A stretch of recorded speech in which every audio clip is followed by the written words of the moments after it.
नमस्कार, मैं स्वरभूमि रोहित शर्मा। सीपीआई माओवादी के इतिहास में यह भी एक अजूबा दिन है जब 39 सीसीएम हुआ करते थे और आज उनके बहुत सारे सीसीएम मारे गए हैं, जेल चले गए हैं या फिर सरेंडर कर दिए हैं। इन तीनों प्रकरण में जो महत्वपूर्ण चीज हुई है, जो सरेंडर किए हैं, वो पार्टी की गद्दारी करके एक नई धारा का निर्माण किए हैं। जो मारे चले गए हैं, वो शहीदों में उनकी गिनती हो गई है। और जो जेल चले गए या फिर जेल के अंदर हैं या फिर जेल से निकल करके बाहर आए हैं, वे आज भी अपनी मशाल को मजबूती से थामे हुए। इसी में मेरे साथ है प्रभात मास्टर जगदीश चंद्र यादव। बिहार के रहने वाले हैं और पूरे दशक शुरुआत दौर से मैंने बताया था, द्वितीय पीढ़ी का जो किला था, उस दौर के माओवादी आंदोलन से जुड़े हुए हैं। मैंने आपको बताया था कि सीपीआई माओवादी का सबसे बड़ा दो विंग था। एक था सीपीआई एमएल पीपुल्स वार और दूसरा था एमसीसीआई, जो एमसीसी से टूट करके या नया निर्माण होकर के बना था। प्रभात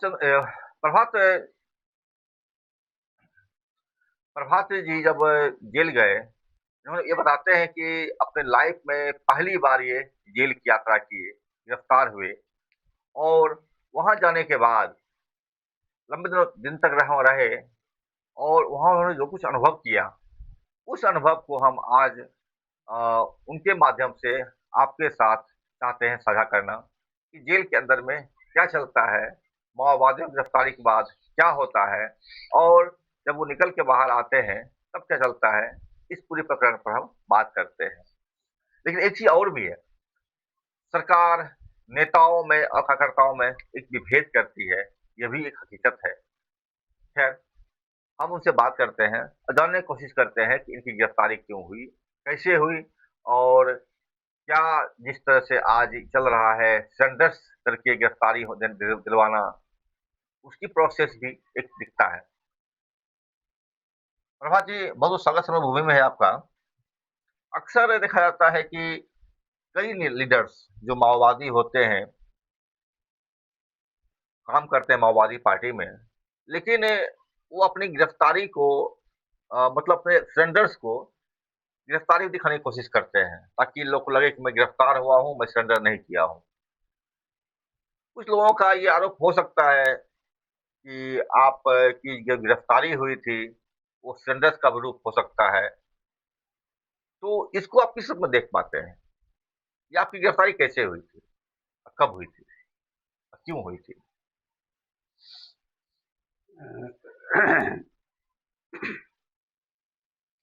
आपको लाल सलाम और सभी दर्शकों को भी इस बात को सुनाने के लिए आप उत्सुक कर रहे हैं कि अपनी गिरफ्तारी, जेल यात्रा आदि आदि पर चर्चा की जाए।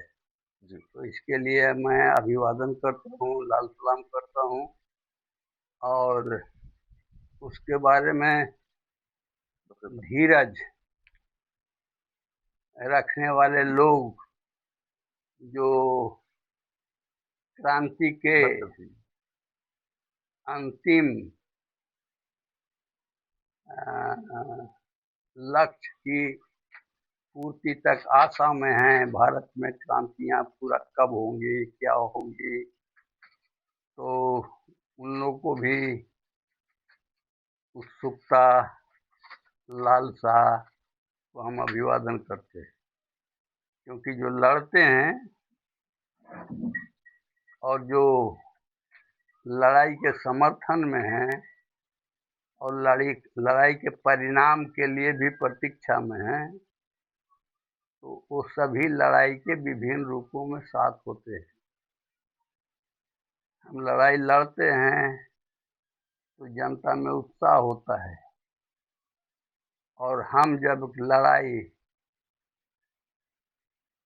कहीं पर बारी बारी से हार में बदल जाता है, हमारे साथी मारे जाते हैं, दुश्मन ज्यादा क्षति पहुंचाता है, तो वो जश्न मनाता है, तो उसका दुख भी होता है। तो ये दुख और सुख ये साथ में संघर्ष का चलता है, और संघर्ष में मजबूती इसको झेलते हुए ही आता है। इसको कहा जाता है व्यवहारिक ज्ञान का। क्योंकि सर्वहारा के नेतृत्व में पूंजीवादी क्रांति ही समाजवाद का आधार होता है। भारत में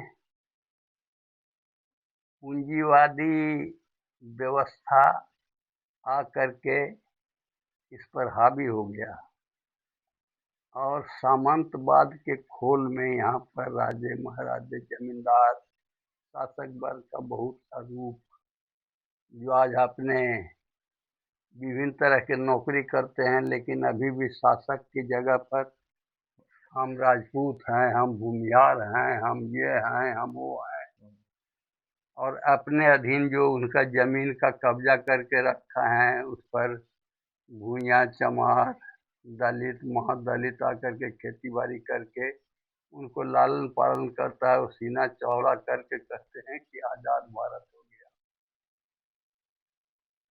तो इसमें आप लोगों पर और सुनने वालों पर छोड़ते हैं कि जो खेत में काम करता है, उसका फसल बैठ के दिल्ली में है, पटना में है, कलकत्ता में है, बम्बई में है, उनको वो फसल कैसे जाता है? आज़ादी अगर उनको मिली तो हमको आज़ादी क्यों नहीं मिली? हम उनके खेत में अभी गुलामी क्यों करते हैं? क्या इस परिभाषा से हमारी भी आज़ादी हो गई है? तो आज़ाद के लिए तो ही अब जमीन में काम करते हैं। और उसको एक सवाल उठाया, जोते बोए काटे धान, खेत का असली मालिक वही किसान, और किसान कमेटी के हाथ में हुकूमत। 1967 में ये एक नारा रूप लेकर के समाज में आया कि हम भी भारत के वासी हैं और हमारी भी आज़ादी चाहिए। क्योंकि हम खेती बाड़ी करते हैं तो कोई मालिक हमको मजदूरी देता है, ये वो मालिक कौन बना है, के है? वो परंपरा जमींदार थे, राजा रजवाड़े थे, उन्हीं का दिया हुआ जमीन, उन्हीं का जागीर दिया हुआ ब्राह्मण सब टीकाधारी बन करके ठाकुरबाड़ी में घंटी बजाते हैं और बासमती के प्रसाद चढ़ाते हैं और अपने खाते हैं। लेकिन बासमती पैदा करता है भूइया चमार हलखोर दुसाध, जो दलित हैं महादलित हैं, वो बनाते हैं। उससे अब ठाकुरबाड़ी का कुआं तक छुआता है, और वो बासमती चावल का 56 प्रकार के भोग ठाकुर जी के लगता है। कितना बढ़िया आजादी है, कितना बढ़िया समता है, कितना बढ़िया तथाकथित सनातन। सनातन का अर्थ अभी तक हमको नहीं लगता है कि इस पर कोई चर्चा हुआ है देश के अंदर कि सनातन होता क्या है भाई। उस शब्द का तो कुछ अर्थ होगा ना। इस पर हम बात नहीं करें, हम बात करेंगे एक आपकी मिनट, इंटरेस्टिंग। इसकी भूमिका हम बता दे रहे हैं कि पहले जो हम इस जगह पर आए हैं क्यों। आजाद भारत कहते हो, चिल्लाते हो, हर साल मनाते हो, हमारी आजादी कहाँ है? किसके अधीन है? क्या ये आजादी में लिखा हुआ है कि मालिकों के अधीन रहना आजादी है? इसलिए भारत आज भी गुलाम है। और जो यहाँ रखे हैं, जिनसे ये आजाद हुए हैं, जो कल जिनको अंग्रेज के शासन मान के चलना पड़ता था, जिसको हाथ जोड़ करके खड़ा होते थे, आज उन्हीं की आजादी मिली है उससे कि तुम लूटपाट करो और हमको एक हिस्सा दो। हम्म, यही आजादी है। अब वास्तविक आजादी के लिए जो मजदूर हैं, किसान हैं, हम्म, वो शपथ ले करके कम्युनिस्ट पार्टी के नेतृत्व में, जिसमें उनका गठबंधन लाल झंडा में, लाल झंडा का प्रतीक है उनका बहता हुआ खून, और उनका खूनों से उपजाया हुआ फसल, जिस पर वो बासमती चावल और मुर्गा का टांग 10 तलों ऊपर खा करके और दारू पीते हैं और ऐश मौज मनाते हैं, जो इस व्यवस्था के मानो संचालक हैं, हम्म, उसका निरीक्षक देख रेख करने वाले बाहरी पूंजीपति हैं, कारपोरेट वाले हैं, वो सब हमारी इस तरह के कार्यों को कह रहे हैं। ये माओवादी सिद्धांत के तहत ये कानून, ये सरकार के खिलाफ इन लोग संघर्ष का तैयारी कर रहे हम्म, हैं। ये सार तत्व है जब उनका कि हम तैयारी कर रहे हैं, तो हम क्या अपराध कर रहे हैं? तुम कह रहे हो कि आजाद है सब भारत में, हम क्यों नहीं आजाद हुए हैं? हम क्यों तुम्हारे यहाँ गुलामी कर रहे हैं? तुम भी आजाद और हम भी आजाद कैसे हैं? ये सवाल के साथ किसान मजदूर हंसुआ हथौड़ा का गठबंधन करता है। फसल हम हंसुआ से काट करके देते हैं, तो तुम वहाँ बैठ करके खाते हो, हम्म, आनंद लूटते हो। हम्म, और हथौड़ा से ये जो जहाज से लेकर के सब कुछ बना रहे हैं, उस सब का मालिक तुम हो और बनाने के लिए मालिक तुम हो, और सब कुछ हम्म, आनंद तुम लूट रहे हो। हम्म, इसके खिलाफ संघर्ष, विकास में बाधा, असली देश के विकास में बाधा माओवादी हैं। जो ये सरकार विकास कर रही है, और विकास का इनके पास कोई रोड मैप नहीं है। क्षमता ही नहीं है, क्योंकि आज तक तो ये दूसरे के पूंजी पर आधारित जीवन, जिंदगी, पढ़ाई लिखाई, यहाँ तक कि अपने बाल बच्चों को उसी के स्कूलों में पढ़ा करके उसका जो ब्यूरोक्रेसी है, नौकरशाही, वो सब उसी में से आज भी IPS, Indian police service, India के हैं तो इंडियन पुलिस सर्विस कहने की क्या जरूरत है? हम्म, अंग्रेज जो बनाया था कि इंडिया को अपने नियंत्रण में रखने के लिए इंडियन को ही आईपीएस बनाओ, आईएएस बनाओ, ये कम से कम भावनात्मक रूप से रहे कि हम भारत के हैं।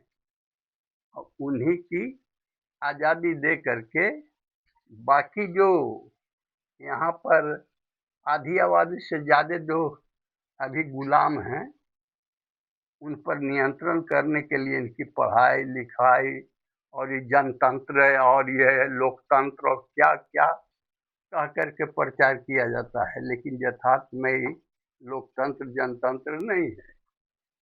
ये जनतंत्र पूंजीवादी जनतंत्र है, जो पूंजीपतियों के हम्म, पूंजी का विस्तार, संरक्षण कैसे होगा?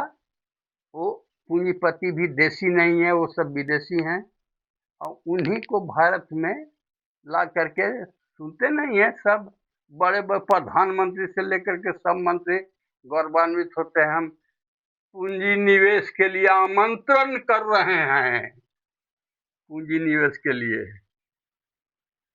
अब हमारे छाती पर बैठ करके, जूता पहन के बैठ करके हमारे घरों में कहते हैं कि तुम जो काम करते हो, कहते हैं सुनता नहीं है, तुम देर तक सवेरे सूता रहता है, हमारा यहाँ कौन कौन करेगा काम? कि हमारी आजादी है तो या गुलामी है? तो आप ये कहना चाह रहे हैं कि एक जो आज़ादी 1947 में मिली, हम्म। वो आज़ादी एक वर्ग के लिए था। हम्म। फिर दूसरी आज़ादी भारत को तब मिली जब नरेंद्र मोदी की सरकार बनी और लोगों ने चिल्ला के कहा 2014 हम आज़ाद हुए हैं। दूसरी आजादी उनकी भी नहीं हुई है, और दूसरी आजादी उनके देवताओं की हुई है। और अब आप तीसरी आज़ादी के लिए लड़ना चाहते हैं कि हम मजदूर किसानों को आज़ादी मिले। मैंने पहली नहीं, आज़ादी पहली पूंजीपतियों की लड़ाई थी। हमारी है, उनके साथ जो आजादी कर रहे हैं उनकी आजादी मिली है, हम्म, और हमारी उनके अधीन जो गुलामी मिली है वही वो आजादी का गुणगान कर रहे हैं। जी। तो क्या? अब आप चाहते हैं कि आज़ादी असली मिले आपको, जो मजदूरों और किसानों की हो, हाँ, वैज्ञानिकों की हो, सैनिकों की हो, यहाँ के युवाओं की हो। कमाने वाला और दुनिया का सृष्टि करने वाला जो मजदूर होता है उसकी व्यवस्था, उसकी राज्य, उसकी व्यवस्था होनी चाहिए। फिर आप जेल कैसे गए? तो जेल जाने का यही अपराध है हम्म, कि हम इसमें इस तरह से आवाज उठाते हुए उनको, जो हम आग्रह करते थे, 3 सेर मजूरिया हमरा 6 गो परनिया से कैसे बचते हो मालिक, हमनी के जिंदगनिया से कैसे बचते हो, हमनी के जिंदगनिया। और नेवरिया के दुखवा से बरसात में छवाल नहीं छनिया से टप टप चुए हो, घर में छनिया से पनिया कैसे सुतिये हो, नीचे भींजल है जमीनिया। 3 सेर मजूरी, आधा सेर गांव के दुकान में ले गेली, हम्म, इतना सा धनिया, इतना सा मिर्चाई, इतना सा नमक, इतना सा तेल दे दिया, और शाम के वही छौके बघारे के जो है, क्योंकि 2 दिन 3 दिन के लेवे के पैसा नहीं है, हमको औकात नहीं है, तो वही लेकर के खा पी करके सवेरे फिर आशा में है मालिक का अब काम देते हैं। अगर मालिक काम नहीं दिए तो बच्चा शाम को रोता है कि पापा खाना कहाँ से। मेरा सवाल वो फिर तो वही रहेगा, आपकी अरेस्टिंग कैसे हुई? अरेस्टिंग ही कर रहे हैं कि इसमें जब आए तो अरेस्टिंग का मतलब इसके रडार पर चढ़ गए कि ये लोग खतरनाक है, इन लोग मजदूर किसानों को बहका रहा है। ये बहकाने का शब्द क्या होता है उनका? मजदूर किसानों को बहका रहा है, भरमा रहा है। उन लोग आदमी नहीं हैं, उन लोग को आजादी नहीं चाहिए, उनके कमाई को तुमने छीनने का राइट है और उसी को तुम आजादी कह रहे हो। इसको वो आजादी मानेगा कि गुलामी मानेगा? इसी जगह मजदूर और किसान खड़ा हुआ है, और ये केवल भारत में नहीं, 1885 में अमेरिका के राजधानी खून से रंग गया था, केवल इस मांग को लेकर के। शिकागो। 8 घंटा ड्यूटी, 8 घंटा विश्राम, और 8 घंटा मनोरंजन, 24 घंटा का दिन रात होता है, इतना हमको चाहिए मालिक। खून की नदियां बहाया, उसी में उस मांग को लेकर के अपने खून से ही ये सब कमीज बहा हुआ और ले लेकर के हाथ में ऐसे पड़ल है, लेटल है। उसमें ये मांग देना होगा, मई दिवस वही विद्रोह का दिन है। और उसी में ये जीत हुई कि ठीक है 8 घंटा काम करोगे, उसके पहले 14 घंटा, 18 घंटा, 16 घंटा काम कराया जाता था। तो मजदूर जो लड़के इतना लिया, इसलिए मजदूरों को आज भी है कि बिना लड़े तो हमको कुछ मिलेगा नहीं, हम्म, क्योंकि ये इतने बढ़िया भरोसेमंद, इतना कहीं मानवीयता वाले हैं कि जो काल्पनिक कहानी लेकर के रावण से आज भी डर है कि उनको जला करके आनंद मनाते हैं। वैसे लोगों को, ऐसे बुजदिल को वो रात दिन षड्यंत्र रचने हैं हमारा ये आनंदमय जिंदगी कैसे चले।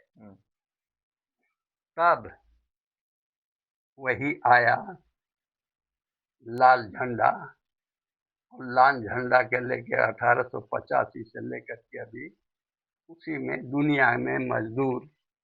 ये सब बात हमारी हो चुकी है पिछले वीडियो में भी। आप ये बताइए आपकी रेस्टिंग कैसे हुई?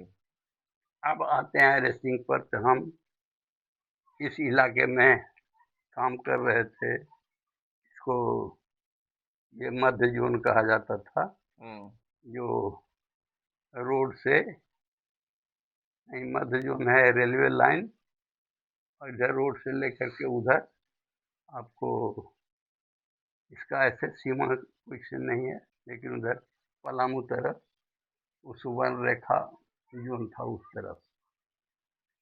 तो फिर इसमें जब चार्ज में आया तो इसी में थे उस समय हम, मजबूरी में चल रहे थे। मजबूरी मतलब किस तरह मजबूरी? मजबूरी थी हमारा ये पैर में जो ये बीमारी सोराइसिस का है, अच्छा। इस सब से हम चल नहीं पाते थे। तो उस समय ये 2004 के विलय के बाद और ये मजबूरी हो गया इसमें, क्योंकि बीच में हम गिरफ्तारी के पहले टीचर से छोड़ के इसमें आए थे, तो मैक्सिमम हम जाके मजदूर बेल्ट में काम किया है।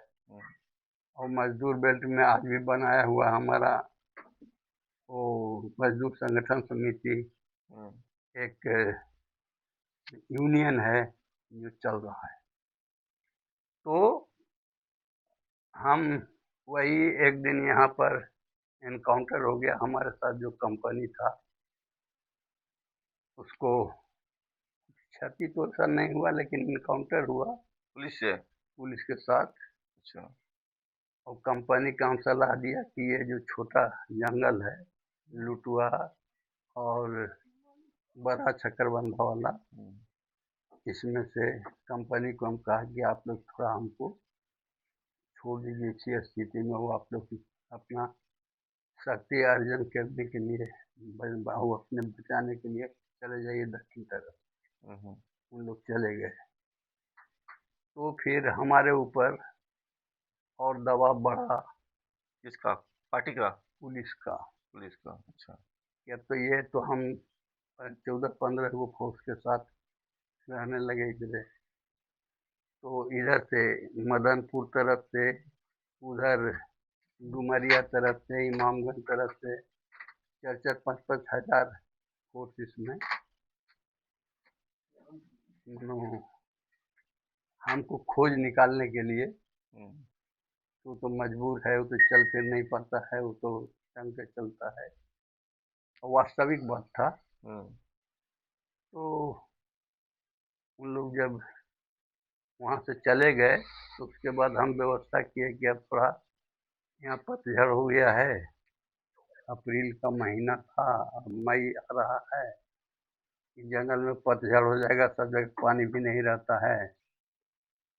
तो थोड़ा उन लोगों से परमिशन लेके कहा कि अब थोड़ा मैदानी इलाका में निकल जाते।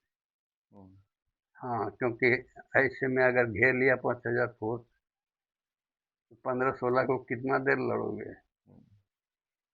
तुमको तो गोली मिलेगा नहीं, और गोली चलाते चलाते अगर खत्म हो जाएगा तो लड़ोगे कैसे? तो हमको मारे या ना मारे, तुम लोगों को तो मार देगा जरूर ना। इसलिए तुम लोगों को हम इजाज़त देते हैं कि हमको निकलने का परमिशन दे दो। तो ही किसी परिचय को बुलाया इधर से, जो वहाँ संपर्क रखते थे कुछ ठेकेदार, उन लोगों से कहा कि हमको थोड़ा निकाल दीजिए बाहर। तो आए, हम घर भी नहीं आए, इधरे उधरे 2-4-8 रोज रहे। और फिर एक आदमी हमारा था, वो जाके डॉक्टर साहब से पूछा कि मास्टर साहब थोड़ा इस स्थिति में हैं, वहाँ जंगल में पतझड़ हो गया है, तो वहाँ पर भी छिपने का सब जगह जगह नहीं है, उस स्थिति में क्या किया जाए। तो लालजी बाबू उत्साह से बोले कि हाँ हम उनको रखें, अच्छा। उनका कहीं जाने होने का नहीं है, उनमें रहेंगे तो हम रहेंगे।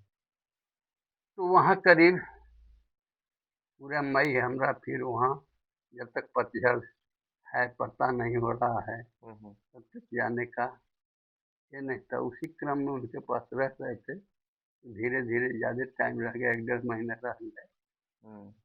तो फिर आउट हो गया। एक अच्छा। बूढ़ा आदमी यहाँ रहता है, जो न निकलता है न कहीं जाता है। टीवी उनका था तो अगल बगल के लड़के सब टीवी देखने जाते हैं। तो एगो बूढ़ा बाबा है, वो निकलते नहीं है। तो इंटेलिजेंस वाला वहाँ पर संपर्क किया, एक तो महिला आई पहले, अच्छा। नौकरी करने का मांग किया उनका से, लालजी बाबू से। वो हमको रिपोर्ट करते रहे कि एक तो महिला आई है नौकरी करने के लिए, तो बताइए। फिर एक तो मरीज के बहाने आया, और वही बढ़िया से सर्वे उर्वे करके ये करके तब हमको उन्हीं के यहाँ, लगता है 11 जून को, 11 जून। 11 11 जून 11। अच्छा। को उन्हीं के यहाँ उनको पता चल गया विनय बाबू को। तो विनय बाबू एक पूरा गाड़ी भर के बस और मथुरापुर से आ गए, माइक उक लगा करके ड्रामा करके, वो सब वो स्पेशल फोर्स जो होता है, STF। STF, उसी को लेकर के थे। और वहाँ भी चारों तरफ से 10 गो गाड़ी करीब करीब गुरारू में आकर के SDO के नेतृत्व में गिरफ्तार हो गए। हमारे गिरफ्तार होने के पहले लालजी बाबू आ रहे थे चिरैला में, तो शादी का निमंत्रण था। उनको पहले ही उन लोग 5 आदमी के साथ पकड़ लिए, पानी। 5 आदमी के साथ पकड़ लिए। हमको वहाँ शाम करीब करीब पकड़ा गया। उसको आप अकेले थे या और भी लोग थे? अकेले हम थे। आप अकेले पकाए हैं? अच्छा। उनका दूताला है, उसी पर रहते थे हम, घर वाला। और बेचारे जो उनका ये श्रद्धा था, क्योंकि श्रद्धा इसलिए था कि उनको माए बाप घरे जो थे उससे छोटा ही समय थे, तो उन्हीं लोगों से हमको आना जाना था। तो केखड़ा गांव है, वहीं के निवासी है, इसीलिए उस श्रद्धा से जितना ये हो सका वो रखे। और हमसे पहले वही गिरफ्तार हो गए।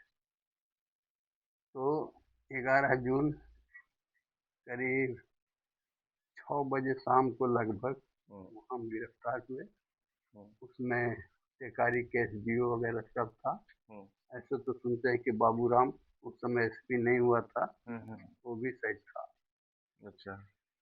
तो फिर जब वहाँ से लेकर के हमको चले गुरुआ तरफ, हाँ हाँ, तो उस समय की बात कर रहे हैं। जब आपको STF पकड़ने के लिए पहुंची, तो ड्रेस में थी या सिविल ड्रेस में थी? नहीं, उन लोग वही STF में थे। सिविल ड्रेस मैंने हाँ, वर्दी में था वो लोग? न उन लोग ये में था, वो जो उजर का वर्दी है ना लगता है। अच्छा। अच्छा। तो तो ये लोग जब आप देखे STF वाला को आते हुए अपने करीब, अपने तो आप करीब पहचान गए? नहीं, हम्म, उन लोग तो पहले गाड़ी वहाँ नीचे लगाया, हम्म, हम दूतला पर थे। हम्म। तो वहाँ से ऊपरे उन लोग चढ़ा, तो हम एगो चौकी हली, इसने ऊपरे पर हम लुंगी पहन के वो ये सैंडो गंजी और गमछा लेके बैठे हुए थे। वो आया, देखा उखा। मैंने आपको मालूम हो गया था कि STF आ गया है?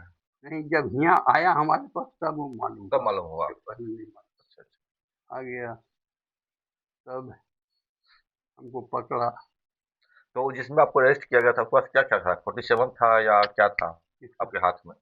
हमारे हाथ में कुछ रहेगा, हमारे हाथ में तो कह रहे गमछा था। तो लेकिन आप कह रहे हैं कि आप पुलिस ब्यूरो सदस्य हैं, CPI माओवादी के, और जितने भी CPI माओवादी के ऊंचे स्तर के लीडर्स हैं, उनके हाथ में उतनी बड़ी बंदूकें होती है। इलाका में रहते थे तब ना। अच्छा। हम यहाँ बंदूक लेकर के अकेले क्या करते? बंदूक तो उन लोगों को देने के लिए नहीं लाते। हमारा तो सब वहाँ गार्ड रहता था, हम बंदूक तो नहीं रखते थे ना। तो मतलब आपके पास में कोई हथियार नहीं था? नहीं, कुछ नहीं था। बंदूक पिस्तौल भी नहीं? कुछ नहीं। अच्छा। कुछ किताब तो होगा माओवादी साहित्य वगैरह? नहीं, मेरा माओवादी साहित्य वगैरह कुछ नहीं था। हमारे पास एगो छोटा बैग था, उसमें दवा हुआ था, हुँ, और कुछ 1000 रुपया था, अच्छा। वही। और एक ठो रेडियो था छोटा, जापानी, जो हम सोने का रेडियो बिस्किट भी आजकल मिल रहा है, तो सोने का बिस्किट भी था क्या आपके बैग में? वो बिस्कुट का, सोना का बिस्कुट खाया जाता है? नहीं, नहीं, खाया नहीं जाता मतलब अभी जो लोग अरेस्टिंग हो रही है उधर बस्तर वगैरह में, ये तो वहाँ सब सोने का फालतू, बिस्किट का ये सब कम्युनिस्ट लोगों से फालतू बात मत कीजिएगा, अच्छा। क्योंकि उनको ये बिस्किट क्या करेंगे? बिस्किट भी पति काल में रखते हैं नहीं, देने के लिए। ऐसे रखते हैं, वो चोर होंगे, वो कम्युनिस्ट पार्टी के सदस्य नहीं होंगे। तो क्योंकि आप उनको अपने पार्टी पर निर्भर होना पड़ता है। हमको कार्यकर्ता खाना देता है, कार्यकर्ता कपड़ा ला के देता है, हमारा जो कुछ करता है कार्यकर्ता है। हमको इसकी बिस्किट से क्या लेना देना है?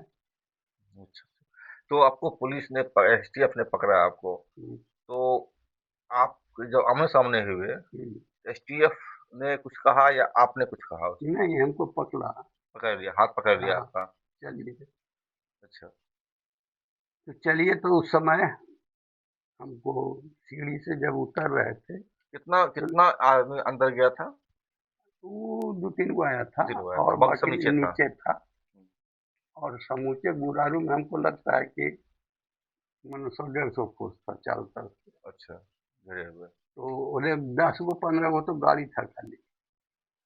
और एसडीओ कह रहे हैं कि मुड़वा पर था गुरारू, जो उनका हॉस्पिटल से निकल करके जो सीधे गया तरफ जाते हैं ना, हुँ, वही मुड़वे पर एसडीओ जिस गाड़ी में हमको ले जाके बैठाया। हुँ, हुँ, हुँ, तो यहाँ पर जो ये जो था इंटेलिजेंस वाला, हुँ।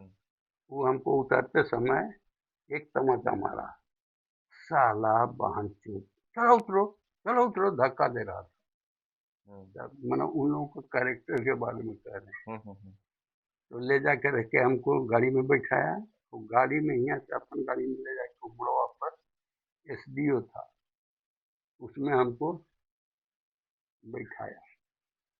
अब हुआ, मतलब आप कह रहे हैं कि एसटीएफ का एक जवान ने आपको थप्पड़ मारने को हाँ, मारा है? हाँ, एसटीएफ अच्छा, पे नहीं, वो इंटेलिजेंस वाला था। इंटेलिजेंस वाला था। हम्म, और हुआ भी गाली देने लगा। हुँ, हुँ, तो हुँ, हम उसको कहा, अरे साला कुत्ता का औलाद, हुँ, तुम्हें देख रहा है कि हम बूढ़ा आदमी हैं, हमारी बहन तो बूढ़ी है, उसको जो गाली दे रहा है, उसे जवान तो तुम्हारी माँ होगी, साला उसी को कहे न चोदता है, बड़ा चौदह कर साला, आपने साला कहा ऐसा? कुत्ता का औलाद है। हुँ, हम बोले साला कुत्ता का औलाद, साले कुत्ता। हुँ, हुँ, अब जो एसडीओ था, उस पर उठाया तमाचा सिपहिया, "हट, साला, क्या बोलता है?" हुँ, तब वो शांत हो गया। और यहाँ से लालजी बाबू कह रहे हैं हुँ, कि यहाँ से एसपी साहब, एसएसपी साहब विनय बाबू फोन कर रहे हैं कि उनको किसी तरह के बेइज्जत नहीं करना चाहिए, किसी तरह को उनका अपमान नहीं लगना चाहिए। यहाँ से फोन लगा रहे हैं, सबको कह रहे हैं, और वहाँ हमको गाली दे रहा है। तो लालजी को भी अरेस्ट किए हुए पहले से हैं? अलर्ट करके बैठा लिया था, कह ना साथ में रहे कि बैठा वो लिया था? चिरैला आ रहे थे। अच्छा, क्या कह रहे थे? चिरैला आ रहे थे, ब्याह के न्योता था अच्छा, अच्छा। मुखिया जी के यहाँ। हुँ, हुँ, तो उनको 5 गो के वहीं बैठा लिया। अच्छा। तो वहीं बैठा लिया गड़िया में, और उनका वहाँ पर गड़िया रख लिया। हुँ, और ये बसवा में थे, जिसमें माइक उक लगा करके, जिसे बाराती होता है ना, हुँ, हुँ, हुँ, वैसे थे। और वहीं पर पकड़ के उनको रख के बसों में बैठा लिए। और फिर हमने पकड़े, तो वहाँ से उन लोग फोन किया कि पकड़ा लिया है। तो यहाँ से फोन रहे, किसी तरह उनको अभद्र व्यवहार नहीं होना चाहिए, यहाँ हुँ, से हिदायत दे रहे हैं। लेकिन उन लोग का सर की कलेक्टर है, क्या है करेक्टर ना, हुँ, कि इधर उधर करेगा, छटपटाएगा, कदनी कुछ गिरफ्तार नहीं करने देगा। इसलिए उन लोग तमाचा उमाचा लगा के डेरा देता है। देखिए हमको किया, फिर यहाँ एसडीओ के पास बैठे, वो उसको तमाचा उठा के कहीं कि साला बोलने नहीं आता। एसडी हम्म। टेकारी का था। उसके बाद हुआ सही चले। ये आपकी पहली गिरफ्तारी थी? हाँ पहले की। हम्म। हम पहली और अंतिम? अंतिम। पहली और अंतिम हाँ। जी।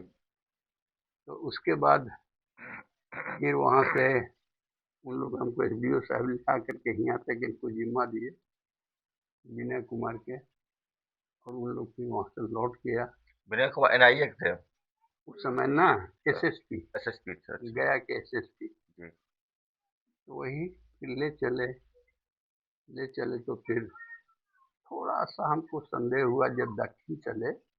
यहाँ से तो गया जानता ही था, गुरुआ से गया जाना चाहिए था या गुरुआ से गया जाना चाहिए था। तो हमको लगता है कि हो सकता है ले जाके इनकाउंटर वगैरह कर सकता है उधर जंगल इलाका में। आपको ऐसा फीलिंग हुआ? हमको ऐसा अंदर से महसूस हुआ। हम्म। क्योंकि ठीक है इनकाउंटर करेगा तो क्या है, हम्म। और हुआ गाली दे है तो हमरा तो वो टेंशन था गुस्सा में। हम्म। वो ले चल के मारेगा तो पर भी कुछ नहीं हुआ, भी गाली साले को देंगे। हम्म। तो फिर वो ले चल करके करीब कैंप में पहुंचे घुघरी टाउन।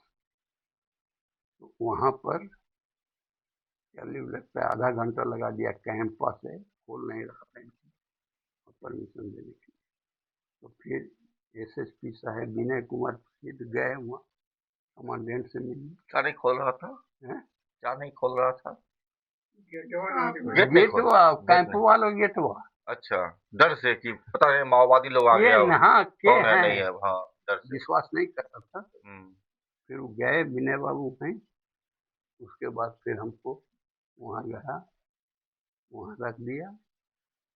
और ऑफिस था उसमें, उस समय जून महीना था। उसमें अथी लगा हुआ था, वो जो पनिया उनिया गिरते रहता है, झरना टाइप का? झरना टाइप का जो अच्छा फुहारा नियर नहीं होता है गर्मी में। सावर? हैं? सावर? हाँ वही वहाँ चल रहा था। उसी में हमको रखे हुए एक ठो खटिया ला करके हमको अथिया वाला फीतवा वाला ना रहा है, हम्म। वही वाला खटिया वो दे दिए।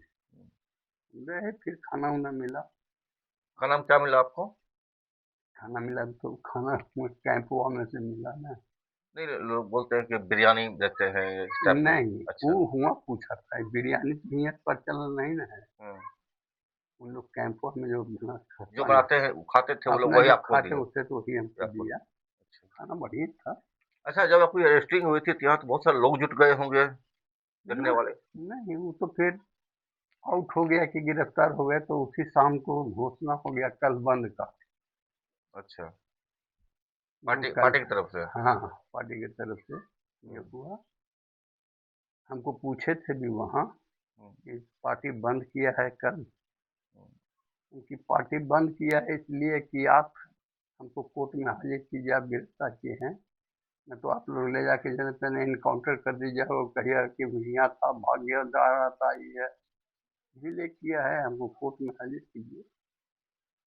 दूसरा दिन एतवार था, इस दिन गिरफ्तार जो शनिचर था हम्म। वहीं रहे। तो लोकल कुछ इंटेलिजेंस वाला एक दो आया, लेकिन सवेरे देखे कि वो जो टूटल नियर खटिया था उनका आंतरिक में अध्ययन कर रहे हैं। हम्म। फिर नया खटिया बिना हुआ, वही खटिया वाला पिटुआ वाला, हम्म। वही देखे कि खटिया एकदम जी आप। झकाझक लाके दिए। तो हम समझा कि ये पदाधिकारी के हम्म। आंतरिक आत्मा का श्रद्धा है, हम्म। इसलिए वो दिए। वहाँ पर फिर बैठा रहता था वो दरोगा अपना पिस्टल उस्टल लेकर के, और बाकी तो वहाँ फोर्स का कैंप था। ये रहा। अच्छा, एक चीज बताइए मुझे, आप जब आपने वहां देखा कि साधारण जवान को आप पर हमला किया, थप्पड़ चलाने की कोशिश किया, वो चलाया भी, फिर जब एसडीओ या बड़े अधिकारी आप जब आपका सम्मान किए या उसको डांटा, तो आपको एक बार की महसूस नहीं हुआ कि मतलब अच्छा खटिया के बाद किसने कहा नया खटिया दिया सुनने के लिए आपको, तो कभी महसूस नहीं हुआ आपको कि बड़े अधिकारी अच्छे होते हैं, छोटे अधिकारी गड़बड़ करते हैं? नहीं, ऐसा? बड़े अधिकारी का वो कार्य है कि आप सिपाही जैसा व्यवहार न करें। अच्छा। कारण कि वो तो सिपाहियों को नियंत्रण करते हैं और सिपाही तो आदेश पालक है ना। वो जब कहते हैं कि गोली चलाओ, उस पर गोली अगर लगने की भी स्थिति हो, गोली चल रहा है, वो अधिकारी न करेगा तो गोली चलाएगा नहीं ना। इसलिए इन लोग आदेश पालक होता है, और हुआ गया हमको पकड़ने में, उसको लगा कि इधर उधर करेगा, इसलिए एक तमाचा हुआ मारा हमको उतरते समय, गाली का व्यवहार किया, साला चलो उधर, साला ऐसा है वैसा है करके मैंने इसीलिए किया, और हुआ भी दिया। तो हम तो नहीं जानते थे कि ये पदाधिकारी कोई है ये, लेकिन हमको बैठाया, हम कहा कि अरे साला चुतिया का औरत कुत्ता का, हमारी बहन बूढ़ी है, ये सब करके ये कहा तुम कुत्तों का साला व्यवहार कैसा होता है। तो फिर आपको वहाँ पर नया खटिया पर बैठाया गया आपको, फिर उसके बाद क्या हुआ? नहीं, फिर वहाँ रहे, दिन में एक दो गो लोकल इंटेलिजेंस वगैरह आया, कुछ पूछा था, हुँ, तो उन लोगों को सीधे सीधे कह दिया कि आप किस स्तर के, छोटे स्तर के। वो एक प्रश्न किया कि नवादा के गोविंदपुर में हुँ, पार्टी के लिस्ट में कौन कौन है जिनका हत्या किया जाएगा। तो हम उसको पूछा कि किस स्तर के हैं आप इंटेलिजेंस के, क्योंकि आप अपना एसपी से पूछो जाके हुँ। कि थाने में कहाँ कौन दरोगा है, नाम बता देगा। इसका मतलब कि तुम बहुत नीचे स्तर के इंटेलिजेंस वाले हो, हुँ, हुँ, हुँ। तो हमसे पूछने आए हो। हम देश के पैमाने का, हम सेंट्रल कमेटी के मेंबर हैं। तुम हमसे पूछ रहे हो कि गोविंदपुर में केकर लिस्ट में नाम है जो पार्टी मारेगा। ये सब ऐसा हमसे मत पूछो, चुप हो जाती है सर। तो एक चीज़ बताइए यहाँ पे, आप जब अरेस्टिंग हुई आपको, तो डर लगा होगा तो आपको? नहीं, डर क्या लगे, अच्छा। डर तो कह रहे हैं, डर होता तो इतना हम गाली देते उसको। अरे हम तो है ही है, हम उसको जानते हैं कि तुम सारे कुत्ते हो। हुँ, हुँ। तो मुझे याद आया, जब आप ये बात बोले ना, तो मुझे याद आया कि सीपीआई माओवादी के एक लीडर थे, वो भी पहले मेंबर थे, अरविंद कुमार या देव कुमार जहानाबाद के रहने वाले। जब उनकी अरेस्टिंग पटना में होती है, तो एक सिपाही ने हाथ चलाने की कोशिश किया उन पर, थप्पड़ चलाने का। ये भी थप्पड़ उठा दिए। हाँ, तुम मारे। मारोगे तो मैं भी मारूँगा। हाँ, तो ये एक मिलिटेंसी दिखाता है कि माओइस्टों के लीडर के अंदर में होता है, किसी परिस्थिति से निपटने के लिए तैयार होते हैं। ना उसके और जैसे हजारों सिपाही हमारा अंदर में खपता है ना। जी, जी, बिल्कुल, बिल्कुल। अच्छा ये बताइए, इसके बाद जब आपकी अरेस्टिंग होती है, तो मीडिया भी आया था, प्रेस मीडिया? ना, आने नहीं दिया या नहीं आया ही आने, नहीं? नहीं ना आने अच्छा, देगा। खबर ही लीक नहीं हुई? नहीं, एक खबर खबर। लीक हो गई, हाँ। क्योंकि हुआ तो बेड डूबने वाला था, वैसी गिरफ्तारी हुई ना। हुँ, हुँ, तो चारों तरफ फैल गया, और मास्टर साहब गिरफ्तार हो गए, हुँ, तो पार्टी तक चला गया। तो पार्टी प्रेस विज्ञप्ति दे करके कल बंद का कॉल कर दिया। अच्छा। अब समूचे हिंदुस्तान में चला गया हमारी तो अरेस्टिंग का। लेकिन मीडिया को मिलने नहीं दिया आपसे? हम्म? मीडिया को नहीं नहीं दिया मिलने मिलने नहीं, वो आपसे? कोर्ट पहुंचाने तो कुछ नहीं, कोर्ट को भी हमको कोर्ट नहीं ले गया मनोज सोमवार को। अच्छा।